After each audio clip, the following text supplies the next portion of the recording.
Express, an international courier service. ఖతార్లో ప్రస్తుత పరిస్థితుల దృష్ట్యా భారతీయులంతా ఎంతో జాగ్రత్తగా ఉండాలని భారత రాయబార్య కార్యాలయం సూచనలు జారీ చేసింది.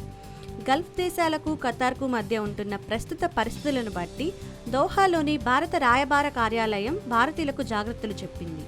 ప్రస్తుత పరిస్థితుల్లో ఖతార్లో ఉంటున్న 6.5 లక్షల మంది భారతీయులు ఆందోళన చెందుతున్నారు. ఖతార్తో రవాణా సంబంధాలను కూడా తాము తెగదెంపులు చేసుకున్నట్లు Saudi Arabia, UAE, Bahrain, Egypt దేశాలు తాజాగా ప్రకటించడంతో ఆయా దేశాల్లో పర్యటించాలనుకునే ఖతార్లోని భారతీయులు ప్రయాణాల్లో మార్పులు చేసుకోవాలని సూచించింది. ఖతార్లోని భారతీయుల రక్షణ, భద్రత వంటి అంశాలపై ఆ దేశ అధికారిక వర్గాలతో ఎప్పటికప్పుడు సంప్రదింపులు చేస్తున్నామని భారత రాయబార కార్యాలయం తెలిపింది. ఏది ఏమైనా మనవాళ్లు మాత్రం చాలా జాగ్రత్తగా ఉండాలని భారత రాయబార కార్యాలయం ప్రకటనలు జారీ చేసింది.